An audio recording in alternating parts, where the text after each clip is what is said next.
ने कैसा आप मच्छी दिखा रहे, गोश्त खा रहे। अरे भाई, आप जिस मुल्क में जो खाना चाहता है खा ले,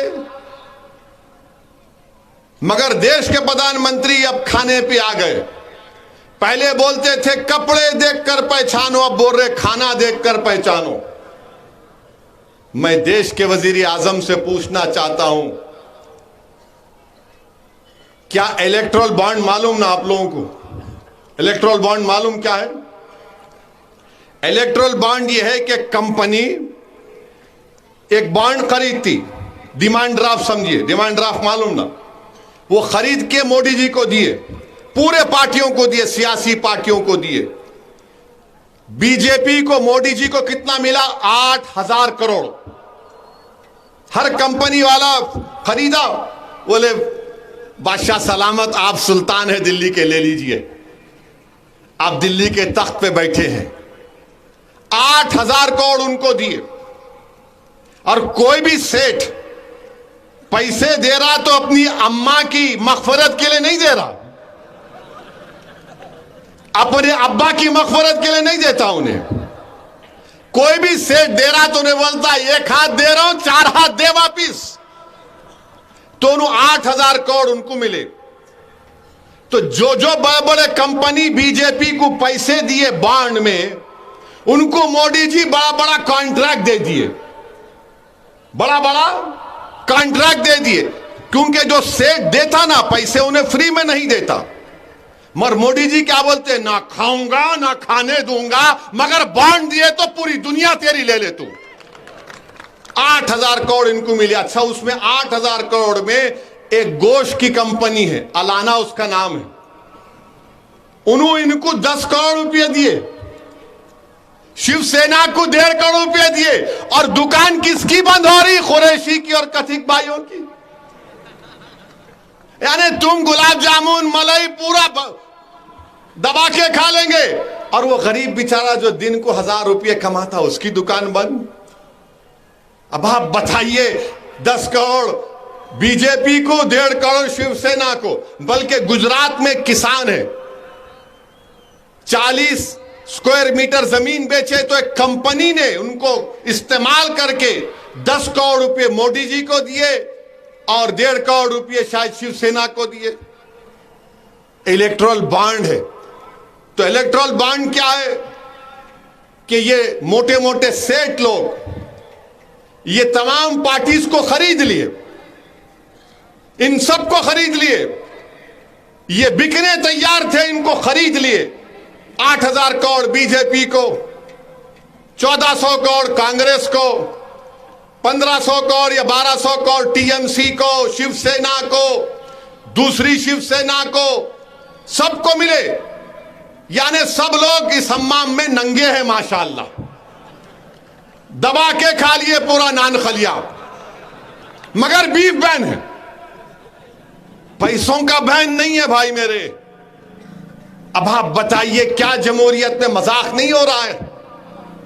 ये जो गरीब जो निकल कर 13 तारीख को वोट देगा, या भारत के जहां जहां इलेक्शन होगा वोट देगा, उसके वोट पर तो सरकारें बनती हैं, मगर उन गरीबों की जिंदगियों को के ऊपर, उनकी लाशों के ऊपर पैसे लिए जा रहे हैं और बड़े बड़ी बातें करते हैं, करप्शन खत्म हो गया। अरे कहां करप्शन खत्म हुआ? जो तुमको बॉन्ड दिया, तुमने उनको कॉन्ट्रैक्ट दिया। अच्छा, इन तमाम बिकने वालों में किसी का नाम नहीं है तो असदुद्दीन ओवैसी, इम्तियाज जलील का, न मंजलिस पार्टी का नाम नहीं, हमको कोई दिया ही नहीं। मगर सब मिलके क्या बोलते हैं, इन्हें बी टीम, इन्हें आतंकवादियों का साथी। अरे बेटा, तू गांव गांव बांट लिए चोरा मिलकर, हमको क्यों नहीं मिला बॉन्ड?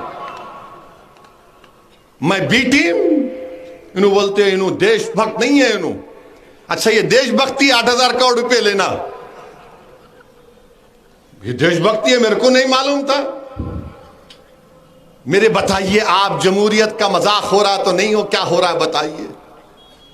मगर मेरे अजीज दोस्तों और बुजुर्गों, औरंगाबाद आपकी पार्लियामेंट की सीट है। औरंगाबाद में आपने 2019 में एक तारीखी फैसला लिया है।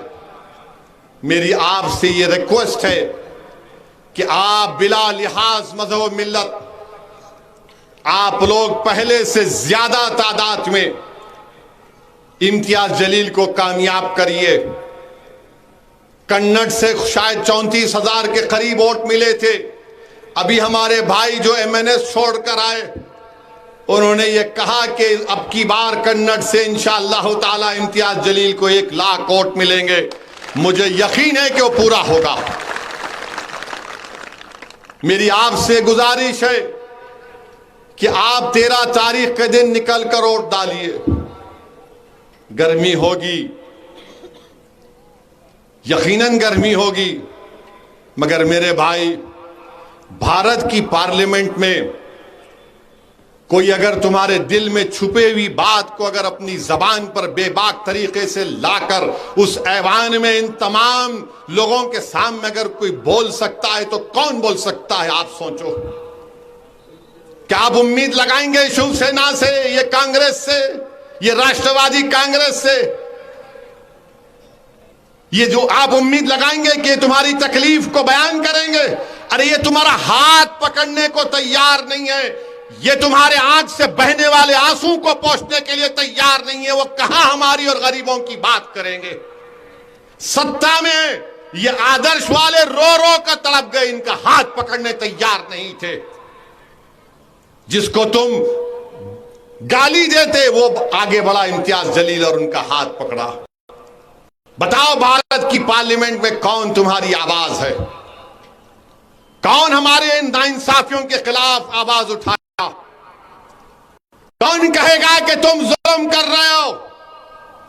मैंने भारत की पार्लियामेंट में खड़े होकर कहा कि 1930 का जर्मनी जिस तरीके से हिटलर यहूदियों को ट्रीट कर रहा था, जो हाल हमारा हो चुका। बोल सकते ये लोग? कभी लड़ सकते ये लोग? नहीं लड़ेंगे। हां, कहां लड़ेंगे? जब इनको MP बनना है, सत्ता मिलना है। इनको सिर्फ इख्तिदार से मोहब्बत है, गरीबों की से कोई मोहब्बत नहीं है इन लोगों को। और आज आप देख रहे हैं कि नौजवान बेरोजगार है भारत में। इतना बेरोजगारी है इस मुल्क में, अंदाजा नहीं है। मैं तो कभी कभी एयरपोर्ट पर मुझे बीजेपी के नौजवान मिल जाते और मुझसे शिकायत करते, तू बड़ा भाषण देता, बहुत तेज बोलता, देख के रहना। मैं चल बैठ। फिर आके बोलते एक सेल्फी लेना। मैं एक बात बोल, तेरा काम सेल्फी लेना है या नौकरी भी मिली तेरे को? बोलते बहुत प्रॉब्लम है, वो इसी भाई नौकरी नहीं है। बोला फिर क्या कर रहे तुम लोग? ये मुझे गाली देने से तुमको पेट भर जाएगा? तुम मुझे गाली दोगे, मेरे कपड़े को, मेरे दाढ़ी को गाली देने से तुमको नौकरी मिलेगी? तेरे घर में चिराग जलेगा? तेरे बच्चों की स्कूल के फीस का इंतजाम होगा? तेरी बहन की शादी का इंतजाम होगा? पूछो। खामोश हो जाते। आज एक बीजेपी के MP है आजमगढ़ UP के, उनका वीडियो चल रहा है। उनसे पूछा गया बेरोजगारी का सवाल, तो बड़ा ही बेहतरीन जवाब उन्होंने दिया। जबरदस्त जवाब दिया उन्होंने। मैं भी ताज्जुब कर रहा था कि मेरे दिमाग में क्यों नहीं आई बात। बास वक्त आप सुन के ताज्जुब करते हैं, कहां से सोचा भाई ने? तो उन्होंने ये बोले, देखो बेरोजगारी का मसला हल कैसे होगा? तुम लोग बच्चे पैदा कर रहे हो। मोदी जी और योगी जी बच्चे नहीं पैदा किए, तुम लोग पैदा कर रहे। अरे नहीं मालूम था बाप, ये ऐसा मामला है। उन्होंने कहा कि योगी जी और मोदी जी बच्चे नहीं पैदा कर रहे, आप लोग पैदा कर रहे। अच्छा तो क्या करना, बंद कर देना? क्या है ये? नहीं, उन्होंने बच्चे नहीं, अरे उनका फैसला, हम एहतराम करते, मगर हम तो पैदा किए ना। हमारा बेटा है, हमारी बेटी है, हमारी बेटियां, हमारी बीवियां 9-9 महीने पेट में रख के पैदा की अपनी औलाद को। एक मां जो तकलीफ उठाती है अपनी औलाद को पेट में रखकर पैदा करते तक, वो मां ही जानती है। अब इन्हों बोल रहे नहीं तुम बच्चे नहीं पैदा करे। मेरे दिमाग में एक बात आया कि काश इससे पूछते तू कैसे पैदा हुआ था, बताना, है ना? तू कैसे पैदा हो गया फिर? अब जाहिर है मीडिया वाले ऐसे कल से चलाएंगे ओवैसी का भड़काऊ भाषण। ठीक है, हम आपके दूल्हे भाई हैं, हम ही हैं, और तो मिलता नहीं है आपको। अरे तू कैसे पैदा हुआ बता? मैं सोच रहा था वीडियो देखकर, तू कैसे पैदा हुआ भाई? आम फाट से तो आनी आ गए ना, अम्मा की पेट से आप और हम आए। अब बताइए कि नौकरी नहीं मिल रही तो उन्होंने बोल रहे नूनू प्राइम मिनिस्टर और योगी बच्चे नहीं पैदा किए, तो फिर क्या उनको कैसे नौकरी मिल गई फिर प्राइम मिनिस्टर की, और उसकी हमको कहीं क्यों नहीं मिल रही? उन्होंने प्राइम मिनिस्टर बन गए 10 साल, उन्होंने अपनों 8 साल से 7 साल से मुख्यमंत्री है देश के सबसे बड़े प्रदेश के। ये बीजेपी का काम है क्या इस तरह की बात कर दो? और याद रखिए, बीजेपी संविधान को तब्दील कर सकती है। अगर दोबारा इख्तिदार सत्ता में आएगी तो संविधान को बदलेंगे। मैं हमारे दलित भाइयों से कह रहा हूं, उन तमाम भारत के बाइज्जत लोगों से कह रहा हूं जो इस संविधान को इस देश की सबसे बड़ी ताकत और कुव्वत मानते हैं, बीजेपी संविधान बदल सकती है। ये बार बार मोदी जी बोलते 4 कास्ट, याद रखो इसके पीछे बात है, राज है। तो इसलिए संविधान को बचाना है, भाईचारगी को बचाना है, औरंगाबाद को और तरक्की की राहों पर लेकर जाना है। अगर आपका एक एमपी आपकी सेहत के लिए, आपकी हेल्थ के लिए हाई कोर्ट में जाकर बहस कर सकता है, तो 20 साल से ये क्या कर रहा था आदमी? इसीलिए मेरी आप तमाम से अपील है कि आप तमाम मिलकर,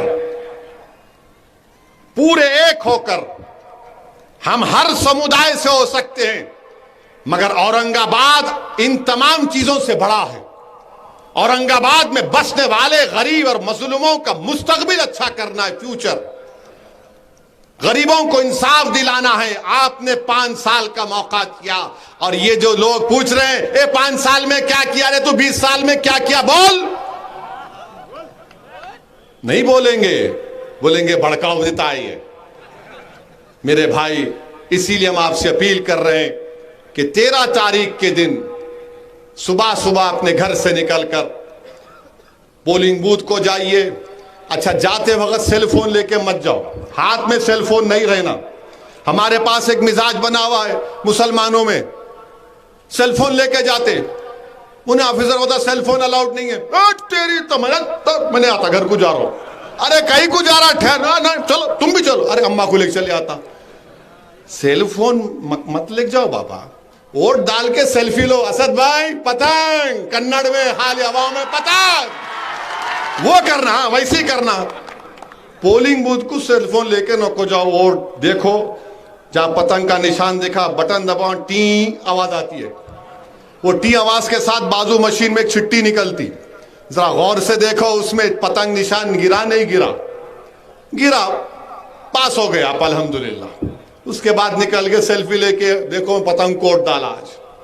मगर सेल फोन लेके मत जाइए, और खुदा के लिए अपने पूरे घर वालों को लेके जाइए, जितने बच्चे हैं माशाल्लाह लेके जाइए, सब जाइए, वोट डालिए, और MIM पार्टी और इम्तियाज जलील को कामयाब करिए। बहुत बहुत शुक्रिया। अस्सलाम वालेकुम व रहमतुल्लाहि व बरकातहू। धन्यवाद साहब। मैं आसिफ साहब से गुजारिश करता हूँ कि